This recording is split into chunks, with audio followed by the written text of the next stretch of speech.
poncho. E agbon, de agbon jea. E de agbon we baba oge wa agbon. E no mo no ma pa ma eva, agbon wa ta ki anu wa ya ko kedo ade. Ibe do no zo mo me. Wa ya jaji na ta ni atale ki ana na ni wa ta kana we to do we ma ju Nigeria oge no. Oge wa no. O iya wa ba oge ya ba e kasun ka oge ya ba e o ma we pa do wa to do we ma ju Nigeria. Ibu bori bo bibi bo bibi ere. E mana o bibi se mana ne o mwe o ti ebu o gi ma bi e. We bien akin eri o keri gi abeti e bona e botu ma ya mana. Iye bo no se e hebo. Ona ayo bo ona fi go boda ma. Everyone, welcome back to my YouTube channel. If you have not subscribed, my darling people, please do subscribe and smash the notification bell. Thank you and God bless you. My darling people, my correct people, today matter na about this girl wey die for Italy.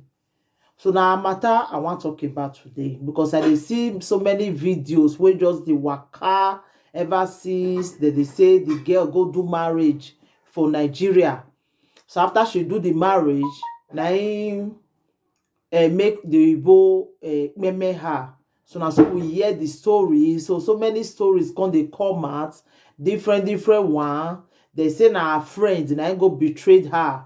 You know, we hear so many things. So the thing can't even like tire me. Say, why this girl go do marriage when she marry Oyibo? So the thing can't dey surprise me, my darling people. So later, I say no, I must make sure say I find that before me I go do my own topic, because I not feel just go do video finish now. Later, I'll come see say na lie. So I say no. I have to really find out if na truth.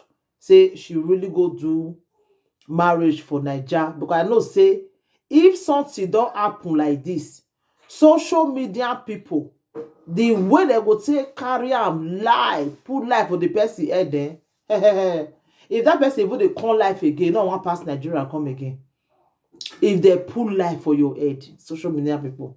And this girl don't meme, she not go fit talk for herself now. She not go fit talk, say no be so it happen. And so many people go even call in. And they watch Obodo Yibo. One woman call in, say she even attend the marriage for Nigeria. As they call lie rich, now be that one. Okay, where the picture now? At least if person dey marriage now, you go see snap picture. I be my people. Okay, we not see picture. When the girl attend the marriage, at least you still follow person where they do marriage, snap picture. I be my darling people. I don't see any marriage. I don't see any picture which they follow the do which they snap for the marriage. Nothing like that. This girl call and say she did the marriage. Say now the girl best friend, then go report to the Oyibo. Then go tell the Oyibo say the girl marry for Naija. As they come lie rich, now be that one. Don't let people put life for your head there. You yourself go to ask yourself, you just I mean that they talk to. My darling people. Why we be like this? Because why they do this video say this girl Oyibo, this girl so the papa don't come out. The papa, he don't come out, can't talk, say, if pikin not do any marriage for Nigeria, I go post the video where papa they talk.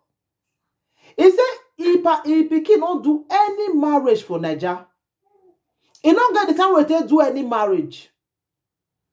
And then they will be the papa, the parents, they don't attend any marriage. So Nigeria, where this girl come, now the children, now you can see. This girl not attend any marriage. But why people come they carry fake rumors saying a marriage that this girl can't do for Nigeria? Now some people can't lie rich for this world. The parents now they cry. The mama and the papa now they cry, say their pikin not can do any marriage. They swear for people where they spoil pikin name. He say this girl na build that where they stay. This girl na be their hand, na be their leg. He say as she come, the two children dey with the man, one dey with the papa. You understand? So as she come, definitely she must go see the children for where papa dey. But two of them not there again. They don't even do anything like jogodo again, nothing like that. This girl only come see his children. Even though Oyibo even greet the parents for phone, according to the papa, I go put the video because this one a video. This one not be saying na person talk for the papa mouth. And the papa show a face. He show a face for the video. He say pikin not do any marriage for Naija. And that person wey say attend the marriage, abeg, he go bring the picture come out, make we see am. He say pikin not do any marriage, no marriage. In shock as they begin to carry fake rumor say na marriage o, if pikin can't do o, na im make Oyibo meram o. He says different talk, na they come dey hear. He say abeg, mo na not spoil pikin name again. Because it's alone one try make they help the children come Europe. Nah. If they can't see many videos where YouTubers don't do now, she said they're not going to help the they're not going to help the family again. They'll say they are picking go do marriage and make Oyibo meram. I beg. May we see they find that for something. Sometimes people go to carry fake rumor the waka. This girl not do any marriage, my darling people. She not do any marriage. Like people, this girl not do any marriage. Now wow, not the way Musa not go see forget. Eh? So my ogbonge people, I go put the video. Mona see am. Mona by herself. See me share the video. The one I first share the first one. Mona see share this one again. My darling people. Thank you everybody. Take care until I come your way next time again. I remain your one and only Lady Joy. If you have not subscribed, please subscribe and bonjour. E agbon ri agbon jea. E ri agbon we baba oge wa agbon. E no mo no ma pa ma eva agbon wa ta kian no wa ya ko kedo ade. Ibe do no zo mo me. Wa e jaji na ta ni atale kian na ni wa ta kian na we to do we ma ju Nigeria oge no. Oge wano. O iya wa ba oge ya ba e kasun ka oge ya ba e o ma we pado wa situation we ma ju Nigeria. Ibu wori wo bibie wa bibie re. E mana wo bibie se mana ne o mwe o tie bu o gi ma bie. We bien na kin eri o kin ri abetien. E bu na e bo tu ma ya mana. Iye bo no se e bu ona ayo bo ona fi go boda ma o ma me o pa no me do we marriage in Nigeria ana me o se we bo na atoge ma bo to do we marriage in Nigeria ne bo make na gbe me wa o mo no gbare do yi gberoro me e de mo na gba o ti de wisi no ya pase mi ma baba yin gare rere e kun mi na we do ira yi gi me bo we bo gbe me wa e mo bia gi be ta kan na ya we to we do we marriage in Nigeria go ye bo gbe o si ona wo ya toge ni o gbanu ko no ya toge ni maibo ulo kan ya je yimi uwu no ime na wo kan ma so ge o kan fi boyo ere o kan talo magbon talo maimi o gbanu ko no kan fi boyo ere lalo o pe no kan yiki akinekun o ge no ba mo no yemi no ri na e do no so mo wala wo o ma ko ma ifa ni atale le kan wala o ibe Nigeria na wo be ni rodo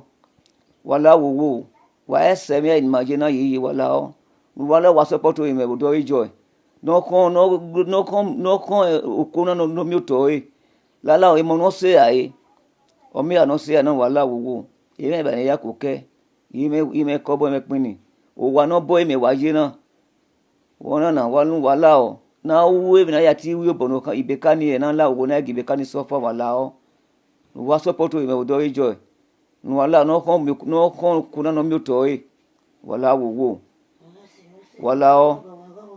wala wo o ma we de e jo get next person to this my dead daughter so yogi o we bo do ina na yogi o we ra no do amese ya eva kwene mo biyan mo yera no gwana mo biyan wala wo wa sueme wa dio boyo yeke na ga hejo wala wo kan no ma we de wala wo we di Nigeria na wo me wala o imi wala wo wa si ya be me be di wala wo wala o imani ya sofa